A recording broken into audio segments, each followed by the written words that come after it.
आज हम लोग क्लास 10th का जो सैम्पल पेपर सॉल्यूशन कर रहे थे उसमें हम लोग क्वेश्चन नंबर 1 से लेकर 10 तक कर चुके हैं।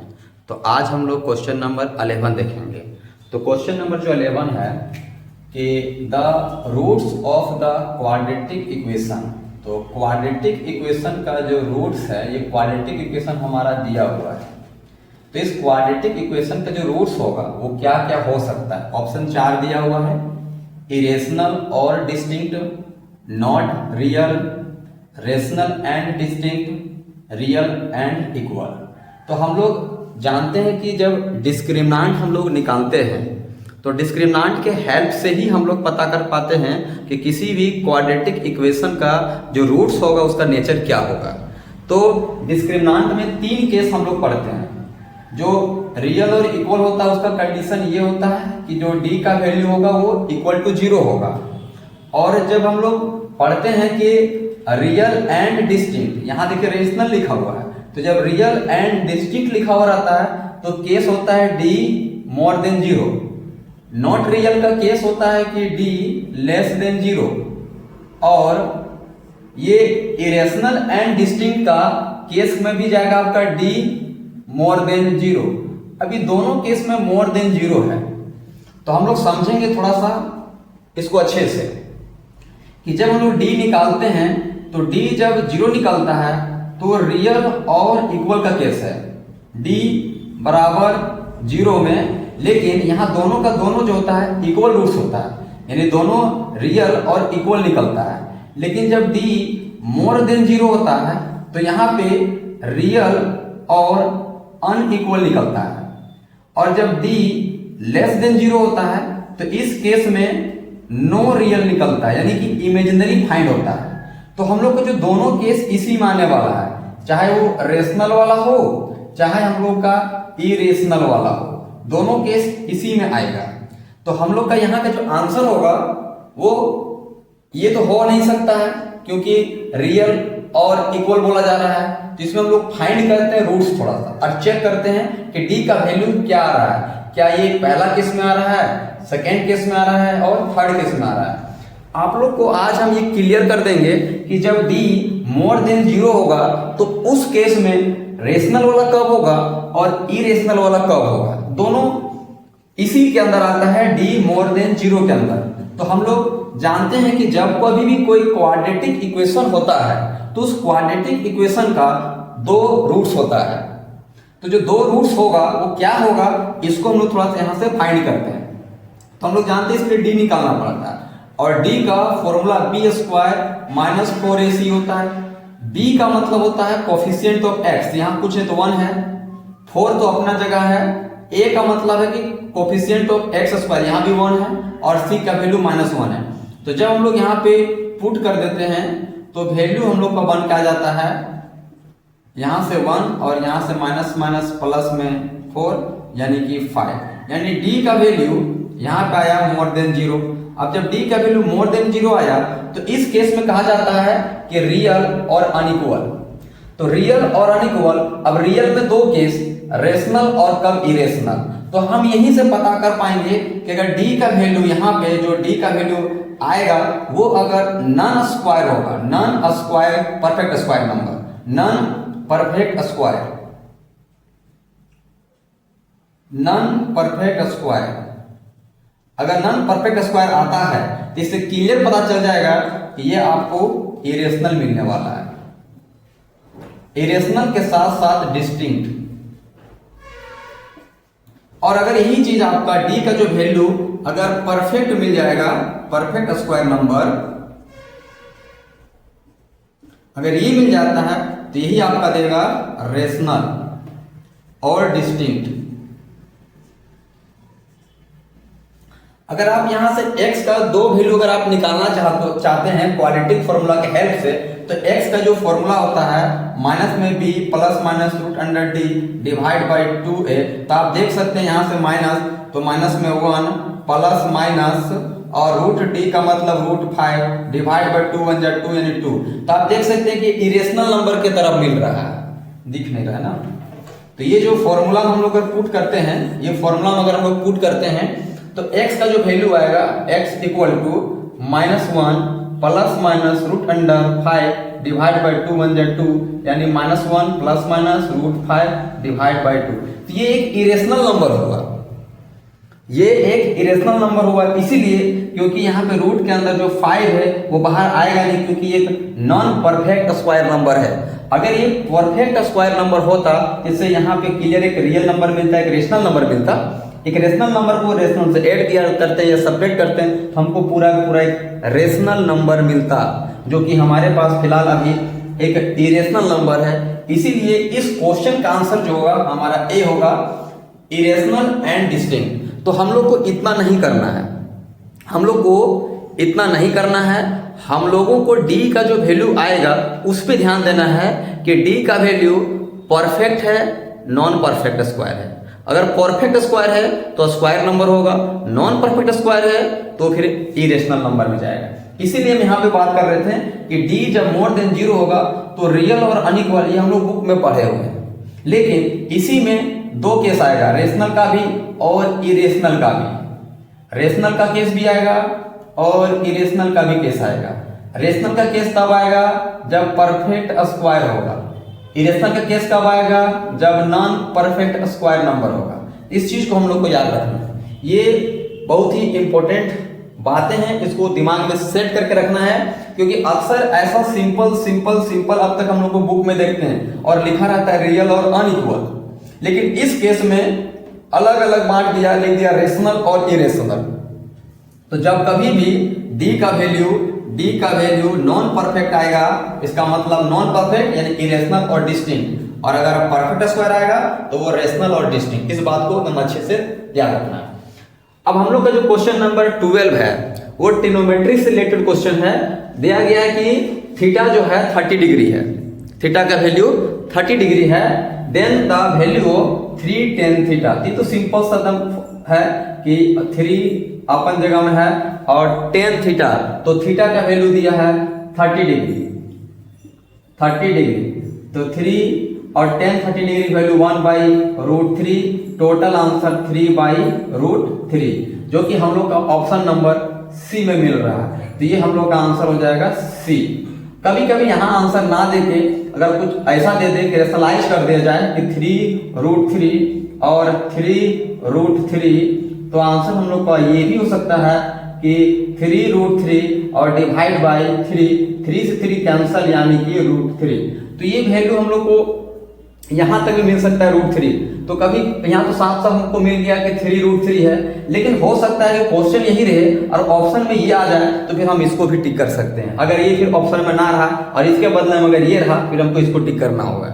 इसीलिए क्योंकि हम लोग जानते हैं कि कोई भी नंबर जो होता है वो नीचे में, मतलब जो डिनोमिनेटर होता है नीचे वाला नंबर, वो कभी भी इरेशनल नंबर में नहीं छोड़ा जाता है, उसको हमको रेशनल में कन्वर्ट करके छोड़ना पड़ता है। नीचे खास करके नहीं रहना चाहिए, नीचे इरेशनल नंबर नहीं होना चाहिए। तो अगर इसको हम लोग रेशनलाइज करते हैं और यहाँ तक पहुँचाते हैं, तो फिर ये आंसर हमारा इतना बन सकता है। ओके, अभी हम लोग अगला क्वेश्चन नंबर 13 देखेंगे। तो हम लोग का जो क्वेश्चन नंबर 12 है वो ये है कि the volume of a solid hemisphere is 396/7 centimetre cube, the total surface area of the solid hemisphere is.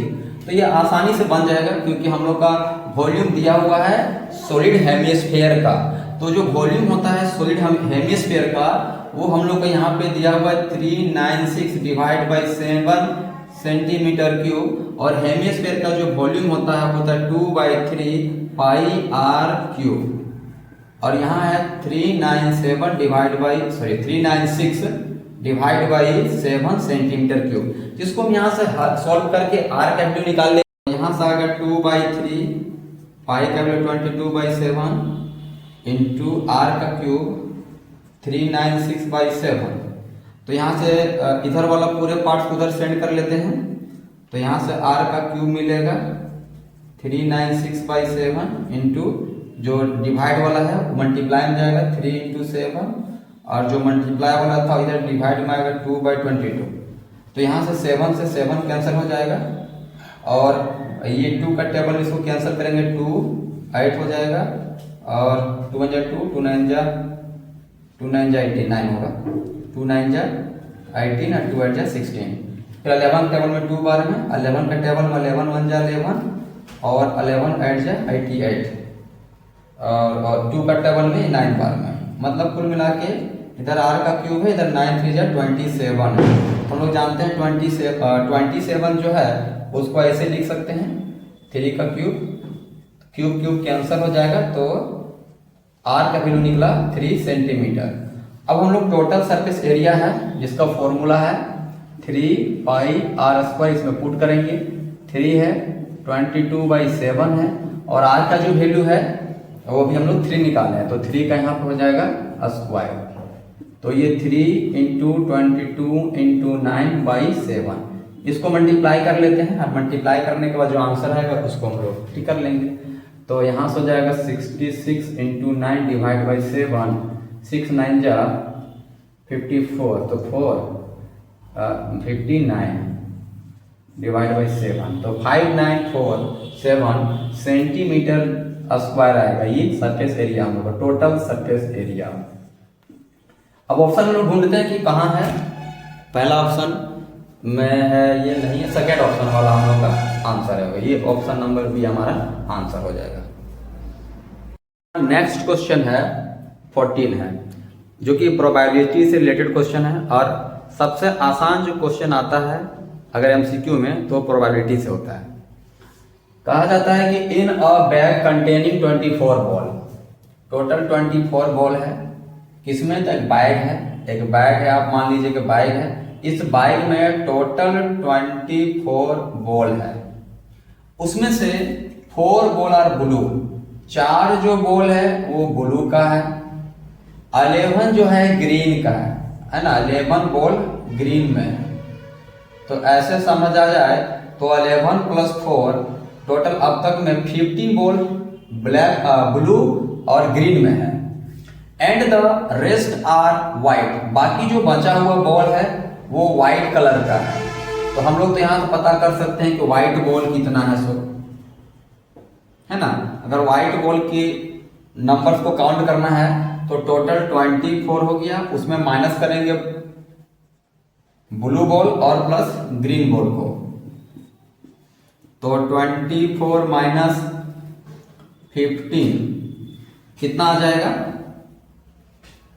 5 + 4 9, तो यहां से 9 बॉल आ गया, व्हाइट बॉल आ गया। तो अगर हम लोग बात करेंगे कि जो व्हाइट बॉलों का जो नंबर है टोटल हमको पता चला 9 है। अब हमको क्या बोला जा रहा है कि एक बॉल इस बैग से निकाला जा रहा है, क्लियर, यहाँ से पता चल गया कि 9 बॉल व्हाइट है।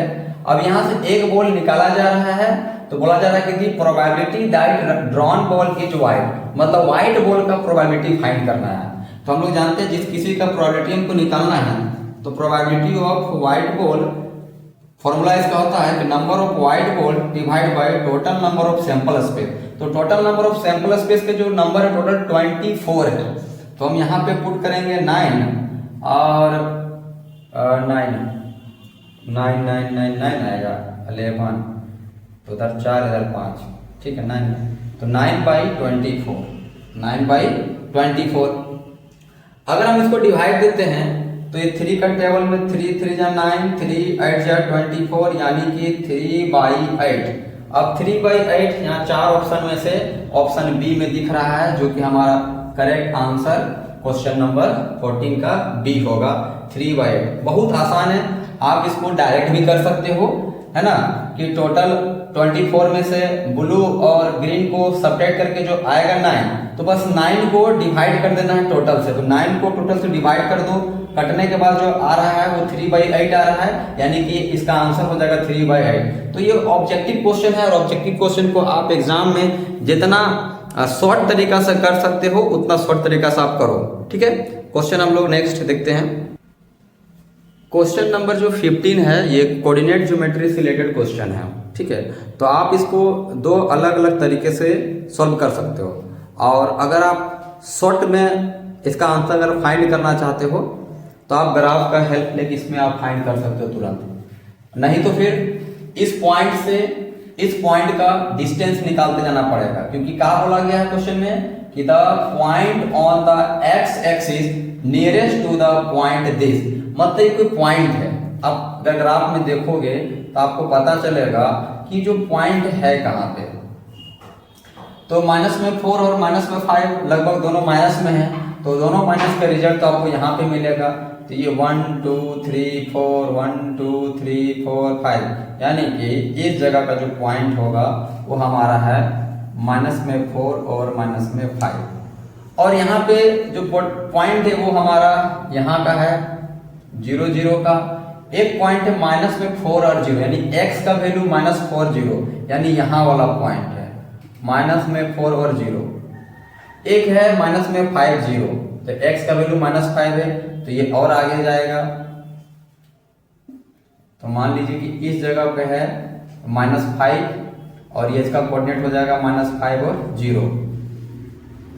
एक है माइनस में 41 और 0, यानी 41 का लगभग ये और इधर चला जाएगा, क्योंकि 41 49 के आसपास है, मतलब कि 6 पॉइंट के आसपास जाएगा, कुछ इधर ही आपको मिलेगा। और रूट अंडर 41 0 माइनस में नहीं है, सॉरी, तो वो उधर मिलेगा आपको राइट साइड में, नेगेटिव में नहीं है, पॉजिटिव में। तो लगभग 1 2 3 4 5 6, तो 6 और 7 के ये लगभग बीच में मिलेगा रूट अंडर 41 0। तो हम लोग को यहाँ से क्वेश्चन फाइंड क्या करना था कि वो कौन सा कोऑर्डिनेट है जो एक्स एक्सिस वाला लाइन से सबसे नियरेस्ट है। तो आप देखो तो ये पॉइंट यहाँ से इसका डिस्टेंस ये तो सबसे ज्यादा दूर में ये वाला है, उसके बाद ये तो यहाँ दूर में है। या तो आंसर ही 5.5 -5 0 होगा, या तो -4 0 होगा। तो हम लोग देखते हैं सबसे जो नियरेस्ट होता है कोई भी चीज का वो क्या होता है, परपेंडिकुलर डिस्टेंस। अब इधर देखो कुछ ऐसा डिस्टेंस दिख रहा है, ये कुछ ऐसा डिस्टेंस दिख रहा है कि थोड़ा तिरछा जा रहा है, और सबसे जो नियरेस्ट देगा हम लोग का रिजल्ट वो कौन सा देगा, -4 और 0, यानी ऑप्शन नंबर बी। तो इस तरह से हम डायग्राम का हेल्प लेते हैं तो हम इसको क्या कर लेंगे कि तुरंत पता कर पाएंगे कि सबसे नियरेस्ट पॉइंट कौन है -4 और -5 का। तो पता चला कि सबसे नियरेस्ट पॉइंट जो है -4 और -5 का वो -4 और 0 का है। हमारा नेक्स्ट क्वेश्चन नंबर 16 है, जो कि स्टैटिक्स से रिलेटेड क्वेश्चन है। तो क्वेश्चन बोला जा रहा है कि which of the following keeps the middle most observation of the data, मतलब किसी भी डाटा का जो ऑब्जर्वेशन होता है उसमें जो मिडिल मोस्ट मतलब पूरा बीच का वैल्यू कौन देता है, मीन देता है, मीडियन देता है, रेंज देता है या मोड देता है। तो हम लोग जानते हैं कि जो मीन होता है वो तो वो एवरेज बताता है, जैसे बहुत सारे नंबर है उनका सम करके टोटल नंबर से डिवाइड देते हैं तो हमारा एवरेज बताता है। लेकिन जो मीडियन होता है वो हमारा किसी भी दो नंबर का पूरा बीच वाला वैल्यू को बताता है, यानी कि मिडिल मोस्ट वैल्यू बताता है। रेंज जो होता है वो हाईएस्ट नंबर और लोवेस्ट नंबर के बीच का रेंज बताता है, मतलब बीच का डिफरेंस बताता है। रेंज जो होता है वो हाईएस्ट और लोवेस्ट का डिफरेंस को बताता है। और मोड तो भाई मोस्ट ऑब्जर्वेशन को बताता है। बहुत ज़्यादा जो बार बार आया रहता है किसी डाटा में, जो नंबर बार बार आया रहता है, तो जो ज़्यादा बार आया रहता है उसको हम लोग क्या नाम दे देते हैं, मोड नाम दे देते हैं। तो फिलहाल हमारा इन चार ऑप्शन में से मिडिल मोस्ट ऑब्जर्वेशन का जो वैल्यू बताता है वो हमारा मीडियन से आता है, इसीलिए हमारा आंसर आ जाएगा मीडियन। ये हम लोग जब स्टैटिक्स पढ़ते हैं उस टाइम ही इसके बारे में जानकारी दे दिया गया हुआ था, ठीक ना। आगे का जो क्वेश्चन है क्वेश्चन नंबर 17, ये हमारा कोऑर्डिनेट ज्योमेट्री से रिलेटेड क्वेश्चन है, जिसमें ऐसा कहा जा रहा है कि a point on the x axis, यानी एक्स एक्सिस का कोई पॉइंट है, एक्स एक्सिस का पॉइंट है। तो हम लोग जानते हैं जब एक्स एक्सिस का कोई पॉइंट होता है तो उसमें एक्स का वैल्यू कुछ ना कुछ तो होता है, लेकिन वाई का वैल्यू 0 होता है। और ये जो एक्स एक्सिस का जो लाइन बन रहा है, the line segment joining the point A and B, मतलब दो पॉइंट को मिलाने से ये लाइन बना हुआ है। और जिस पॉइंट का कोऑर्डिनेट ए है 2 -3 और दूसरा पॉइंट है वो है 5,6, ये पॉइंट बी है। तो हम लोगों ने यहाँ पे मान लिया है कि जो मेरा पॉइंट है इसी लाइन सेगमेंट का कोई पॉइंट है जो एक्स एक्सिस पर लाइज कर रहा है, और एक्स एक्सिस पर लाइज करने वाला हर वो पॉइंट एक्स का वैल्यू देता है लेकिन वाई का वैल्यू आपका 0 होता है। तो हम लोग इस पॉइंट का नाम दे दिए P, लेकिन जो P है इन दोनों पॉइंट के बीच में कहाँ पे है, तो रेशियो दे दिया गया है कि इन द रेशियो 1:2, यानी इधर का जो वैल्यू 1 में है, यानी M1 हम 1 मान लेंगे, इधर हमारा M2 जो होगा वो 2 दे देगा, यानी रेशियो दे दिया है, इसीलिए हम लोग इसको M1 और M2 नाम दे दिए हैं, ताकि हम जब सेक्शन फॉर्मूला इसमें अप्लाई करें तो हम आसानी से इस पॉइंट का x का कोऑर्डिनेट को फाइंड कर पाए। तो हम लोग इसको निकालते हैं पॉइंट P। तो पॉइंट P निकालने के लिए हम लोग सेक्शन फॉर्मूला का यूज करेंगे, जहां पे ये x और 0 है, और सेक्शन फॉर्मूला कहता है कि m1 x2 plus m2 x1 divide by m1 plus m2, ये x कोऑर्डिनेट फाइंड करने के लिए देता है, कोमा y का वैल्यू निकलेगा m1 y2 plus m2 y1 divide by m1 plus m2। तो हम लोग यहाँ पे किसको m1 तो जान रहे हैं, m1 और m2 जान रहे हैं, x1 x2 किसको नाम दें। तो हमारा जो पॉइंट A था, जो हमारा पॉइंट A दिख रहा था 2 - 3, तो ये हमारा काम करेगा x1, ये काम करेगा y1, और जो पॉइंट B हमारा दिख रहा था पॉइंट B यानी कि 5 और 6, तो ये हमारा x2 होगा और ये हमारा y2 होगा। तो इसको हम लोग क्या करेंगे, यहाँ पे सेट करेंगे और फिर हम लोग यहाँ से फाइंड कर लेंगे कि हमारा x1 और y1 जब पुट करने पे ये जो पॉइंट x का वैल्यू क्या होगा वो हमको यहाँ से मिल जाएगा। तो सबको पुट करेंगे तो m1 का वैल्यू है यहाँ से 1, तो यहाँ हो जाएगा 1 इंटू x2 का वैल्यू यहाँ से है 5 प्लस m2 का वैल्यू है 2 इंटू x1 का वैल्यू यहाँ से भी 2 divide by 1 plus 2, coma m1 का जो वैल्यू है वो है 1, तो 1 इंटू y2 का वैल्यू है वो 6 है, प्लस m2 का वैल्यू है 2 और y1 का वैल्यू है -3 डिवाइड बाई 1 प्लस 2।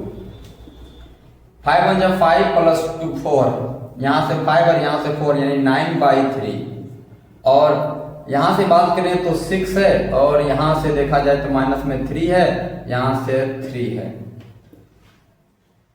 तो 6 1 जा 6 है, यहाँ 3 2 जा 6 है, माइनस में यहाँ पे 6 आ जाएगा। तो यहाँ से मिला हमको डिवाइड देने के बाद 3 और यहाँ से मिलेगा 3, सॉरी वहाँ 0 हो जाएगा, तो 0/3 तो 0, यानी यहाँ से हमको वैल्यू मिल गया p का वैल्यू x, 0। तो देख रहे हैं कि 0 की जगह पे है, यानी x का वैल्यू निकला 3, यानी यहाँ पॉइंट P का कोऑर्डिनेट निकल गया 3,0, और ये जो 3,0 है वो कौन सा ऑप्शन में है, तो 3,0 0,3, ये 3,0 ऑप्शन हमारा C है सही, यानी आंसर हमारा ऑप्शन C जाएगा। और इस तरह से हम लोग क्वेश्चन नंबर 17 का सॉल्यूशन देख लिए हैं। हम लोग नेक्स्ट क्वेश्चन चलते हैं। हाँ, तो क्वेश्चन नंबर 18, एक कार्ड इज ड्रॉन, एक कार्ड को खींचा जा रहा है from a well suffered deck of playing cards, पूरा प्लेइंग कार्ड्स में से एक कार्ड निकाला जा रहा है, तो the probability of getting red face card, तो जो कार्ड निकाला जाएगा वो रेड फेस कार्ड होगा, इसकी क्या प्रोबेबिलिटी है। तो थोड़ा सा बेसिक आपको बताते हैं, ऐसे तो आप लोगों ने क्लास में पढ़ा है, फिर भी हम बेसिक बात बताने वाले हैं कि टोटल नंबर ऑफ जो कार्ड्स होता है, जिसको टोटल नंबर सैंपल स्पेस कहते हैं, कार्ड में टोटल 52 प्लेइंग कार्ड्स होता है, मतलब पूरे डेक में, पूरा गड्डी में, ताश की जो पूरा गड्डी होता है उस पूरा गड्डी में 52 कार्ड होता है, मतलब 52 कार्ड्स होता है। अब उसमें से ये कार्ड्स को 4 कैटेगरी में बांटा गया रहता है ना। 4 कैटेगरी में कौन कौन सा कैटेगरी है, एक आपका ये जिसको हम लोग डायमंड बोलते हैं, जो कि डायमंड जो होता है वो रेड में होता है, पूरा का पूरा इसका जो 13 कार्ड होता है वो पूरा का पूरा वो रेड में होता है। उसके बाद आपका ये हार्ट होता है, ये भी आपका रेड में होता है, ठीक है, ये भी आपका रेड में 13 कार्ड्स होता है। उसके बाद आपका ये जिसको हम लोग क्लब बोलते हैं और एक स्पेड है ना, एक होता है स्पेड, उल्टा बना रहेगा।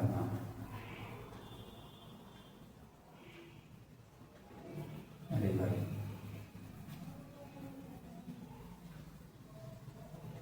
ये होता है स्पेड, ये भी ब्लैक में होता है, ये भी ब्लैक में होता है। 13 कार्ड करके डिवाइड किया गया रहता है। 13 कार्ड में से आपका ए से लेकर 10 तक होता है नंबर में, ए रहता है 1 के जगह पे, और बाकी 2 3 4 5 से 10 तक रहता है। उसके बाद जे क्यू और के ये तीनों फेस कार्ड होता है। हर एक ग्रुप में टोटल आपका 3 फेस कार्ड होता है जिसमें चेहरा बना होता है, जैक का, क्वीन का और किंग का।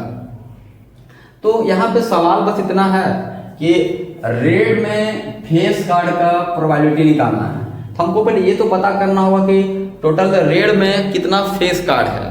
तो रेड तो 2 ग्रुप में होता है और हर एक ग्रुप में 3 फेस कार्ड होता है, यानी रेड का 2 ग्रुप हुआ तो एक में 3 फेस कार्ड तो दूसरा में भी 3 फेस कार्ड, यानी टोटल हम कह सकते हैं कि रेड में फेस कार्ड का जो नंबर है वो टोटल 6 आएगा।